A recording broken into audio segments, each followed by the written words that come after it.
అందరికీ నమస్కారం. నేను యాంకర్ హిమ. ఈ రోజు మనతో పాటు ప్రముఖ జ్యోతిష్య పండితులు మాడుగుల శివప్రసాద్ గురుగారు మనతో పాటు ఉన్నారు. నమస్తే సార్. ఆశీర్వచనం తల్లి. ఎలా ఉన్నారు గురుగారు? బాగున్నాం తల్లి. గురుగారు, రీసెంట్గా మనము తెలంగాణ సింగర్ మధుప్రియ వివాదం గురించి వింటున్నాం కదా.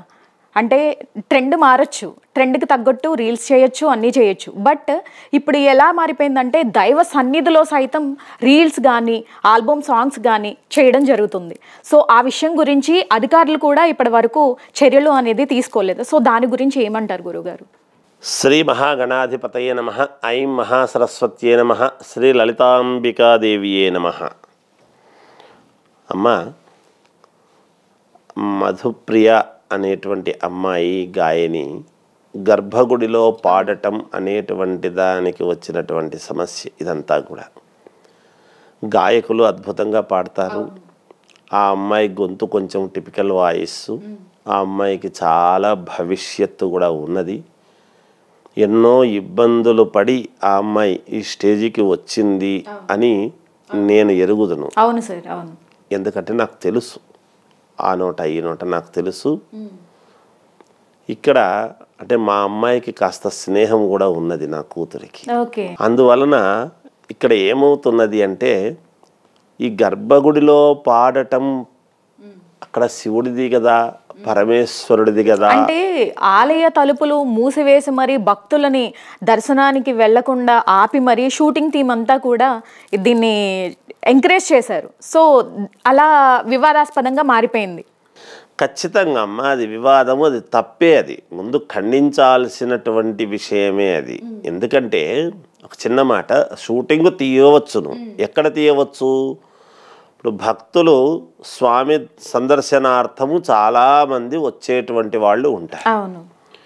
ఉంటున్నప్పుడు వాళ్ళ దర్శనానికి ఎటువంటి భంగము కలిగించకుండా ఈమె బయట కూర్చొని పాట పాడటం అనేటువంటిది చేసి ఉంటే అందరూ హర్షించేటువంటి విషయం ఉండేది. ఇట్లాంటి విషయాలు వచ్చినప్పుడే కొంచెం మనము పూర్వాపరాలు ఏమిటి అనేటువంటివి మనం ఆలోచన చేయాల్సిన అవసరం ఉంటుంది. ఎందుకు అంటే పూర్వము ఘంటసాల గారు అక్కడ శేషశైలావాస శ్రీ వెంకటేశ అనేటువంటి పాట పాడినప్పుడు బయట ఎక్కడో కూర్చొని పాడటం, స్వామిని చూపించడం జరిగింది.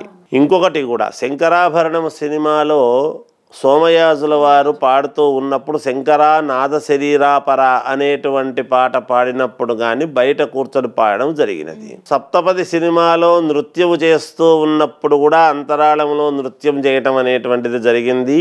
వాళ్ళు చెప్పిన మంత్రానికి అక్కడ మంత్రము చెబుతూ ఉంటే బ్రాహ్మణోత్తములు ఈమె నృత్యం చేయడం జరిగింది.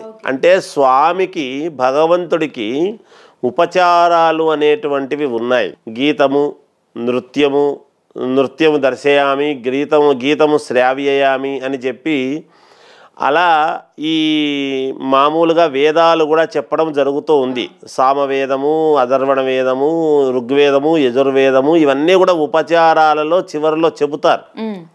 అలాంటివి చేస్తూ ఉంటారు. అవి తప్పు కాదు. కానీ భక్తులందరినీ కూడా తలుపులు వేసి బంధించి లోపలికి రావద్దు అని ఈ అమ్మాయిని మాత్రమే లోపలికి గర్భగుడిలోకి పంపించి చేయటం అనేటువంటిది వివాదం. అది కూడా అనుమతి లేకుండా, అధికారుల అనుమతి లేకుండా వీళ్ళు షూటింగ్ టీం అనేది అక్కడ సాంగ్ అనేది చేయడం జరిగింది సార్. అనుమతి లేకుండా చేయడం ఉంటుంది అని అనుకోవడానికి లేదు. ఎందుకంటే దేవాలయాల్లో గుడి తలుపులు ఇంతసేపు చేస్తే అక్కడ ఉన్నటువంటి ఈఓ గారు కానీ చైర్మన్ కానీ అందరూ ఉంటారు. వాళ్లకు తెలియకుండా టీం అంతా వస్తే ఎందుకు వచ్చినారు అని అడగకుండా చేయకుండా, పైగా గర్భగుడిలో అక్కడ ఉన్నటువంటి అర్చకుడైనా అడ్డు చెప్పాలి మొదట. ఎందుకంటే దాని గర్భగుడికి ఉండేటువంటి పవిత్రత అనేది ఒకటి ఉంటుందమ్మా ఎప్పుడూ కూడా. అయితే ఇట్లాంటివి ఏమొస్తాయి అంటే ఇప్పుడు కాశీలో కానీ లేదంటే ఇంకొక చోట మన కొన్ని చోట్ల శ్రీశైలంలో కానీ అందరూ లోపలికి వెళుతున్నారు కదా, వెళ్ళవచ్చును, స్వామిని తాకవచ్చు, దర్శనం చేసుకోవచ్చు కొన్ని క్షేత్రాలలో. కానీ అక్కడ ఒక వ్యక్తిగా ఉండి నేను పాట పాడతాను, చేస్తాను అని చెప్పి చేయటం చెందటం అనేటువంటిది తప్పు.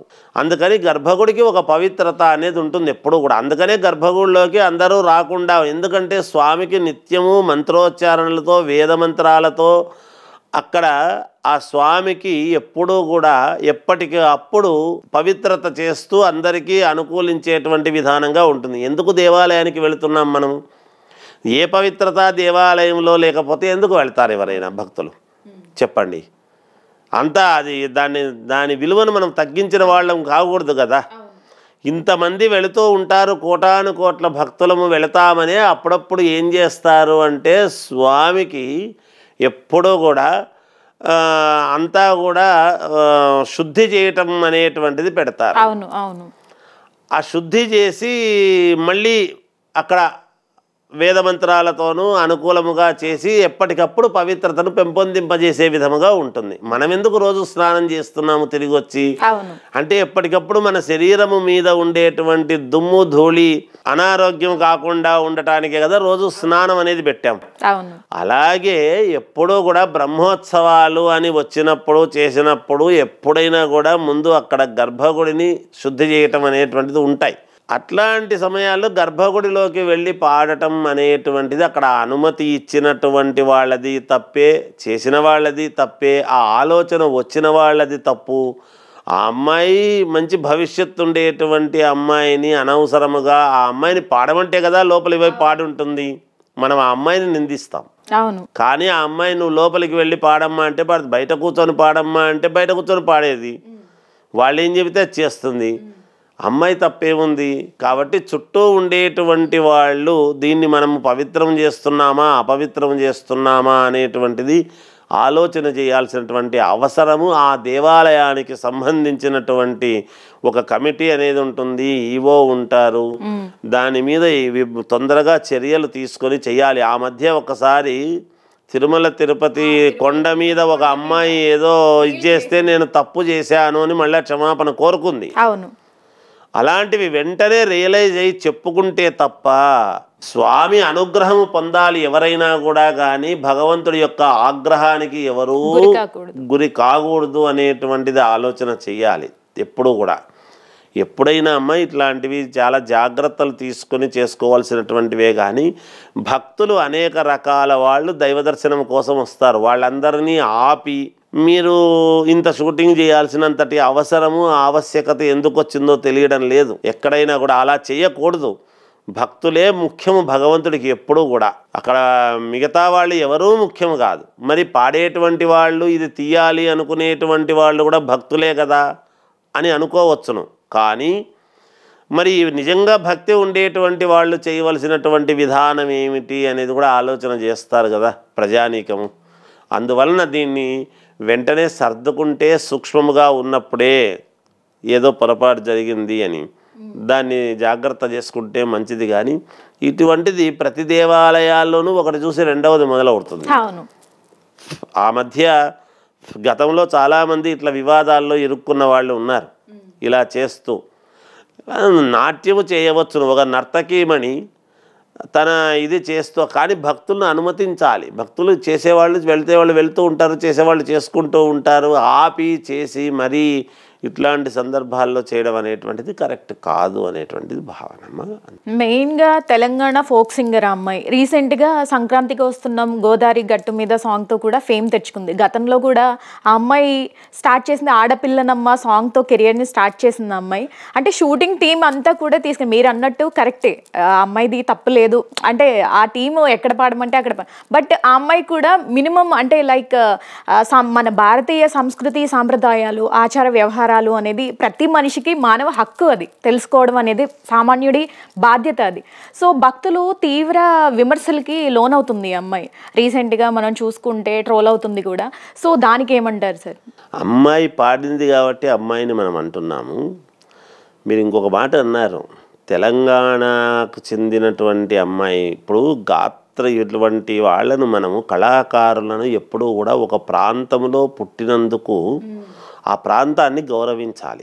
అంతేగాని ఆ అమ్మాయి వాక్కు తెలంగాణ వాళ్లకు మాత్రమే ఆ అమ్మాయి తెలంగాణది అని మనం ఒక వైపుకొని మనం ఆమెను చూడడానికి లేదు.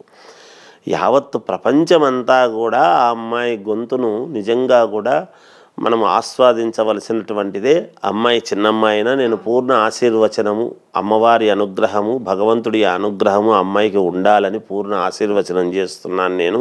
ఇప్పుడు నేనేం ఎందుకు చెప్తున్నానంటే అమ్మ, ఆ అమ్మాయికి మినిమం ఉండాలి కదా అంటే, కళాకారులది ఏముంటుంది అంటే, నువ్వు లోపలికి పోయి పాడమ్మా అని ఒక డైరెక్టర్ అనేటువంటి వాడు ఉంటాడు. ఒక చిత్రీకరణ అన్నప్పుడు ఆ చిత్రీకరణకు సంబంధించినటువంటి డైరెక్షన్ చేసేవాడు ఉంటాడు.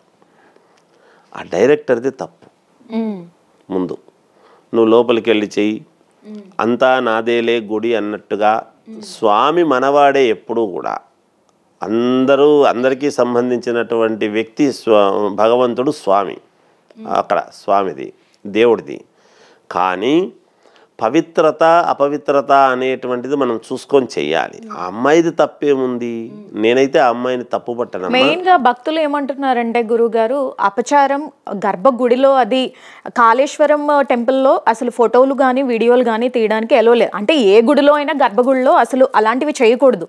బట్ ఈ షూటింగ్ టీం అంతా కూడా డైరెక్ట్ గా గర్భగుడిలోకి వెళ్ళి భక్తుల దర్శనాన్ని ఆపి మరి ఇలా షూట్ చేయడం అనేది చాలా తప్పు పెడుతున్నారు భక్తులు అనేవాళ్ళు. చాలా తప్పే. ఎందుకు ఆ మాట చెప్తున్నాము అంటే అమ్మా, నేను ఇంకొక మాట చెప్తాను. అక్కడ నిరంతరము పూజ చేసేటువంటి అర్చకుడు, పూజారి కూడా నివేదన చేస్తూ ఉన్నప్పుడు మూతికి బట్ట అడ్డము కట్టుకుని నివేదన పెట్టడం అనేటువంటిది జరుగుతుంది దేవాలయాల్లో. ఎందుకు? మనము మాట్లాడుతూ ఉన్నప్పుడు, చేస్తూ ఉన్నప్పుడు మనం యొక్క లాలాజలము ఏది ఎటువైపు ఇదవుతుందో తెలియదు.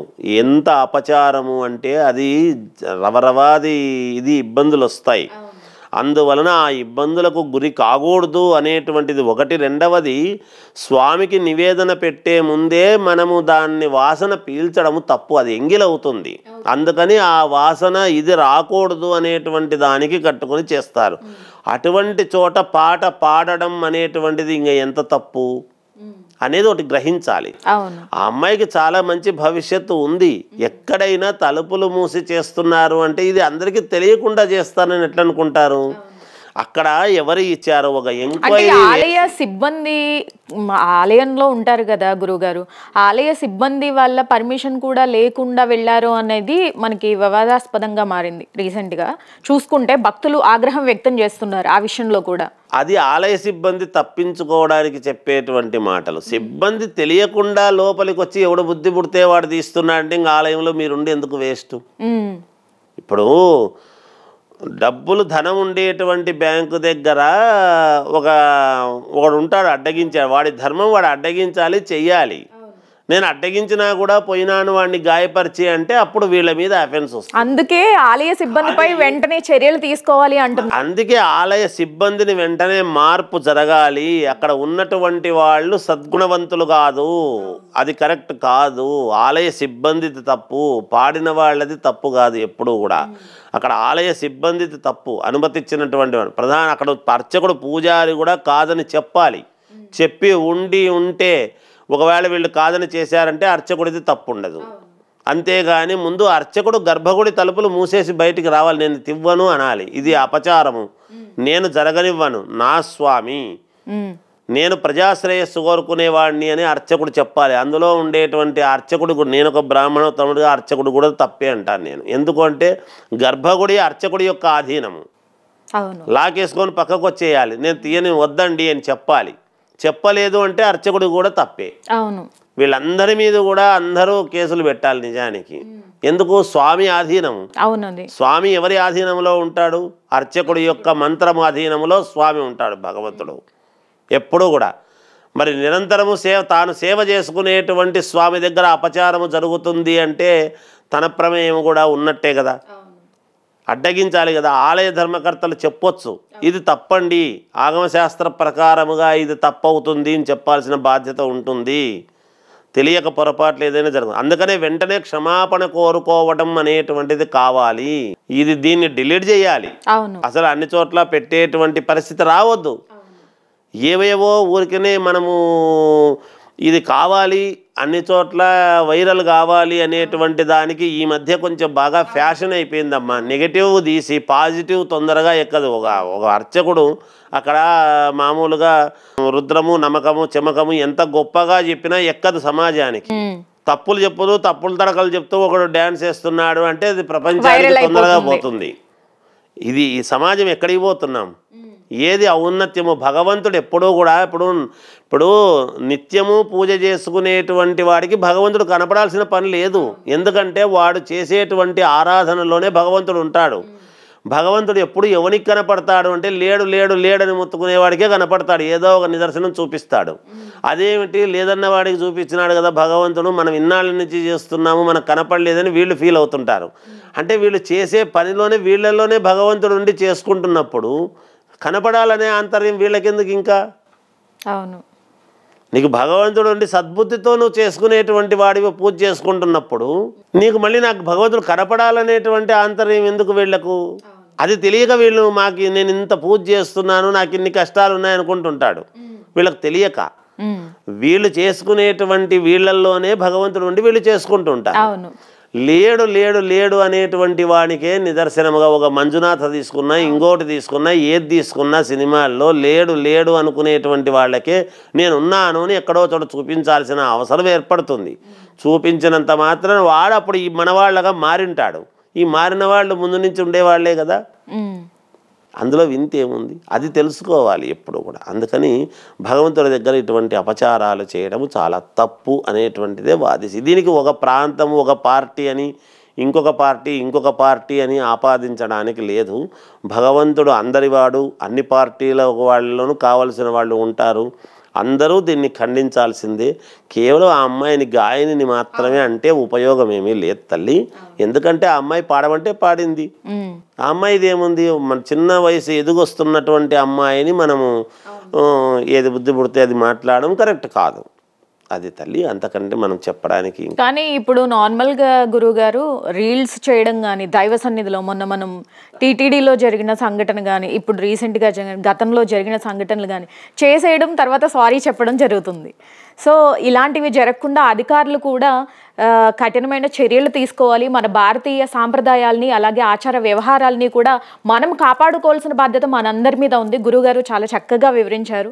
ధన్యవాదాలు గురువుగారు. మరొక చక్కటి అంశంతో మళ్ళీ కలుద్దాం. నమస్కారం.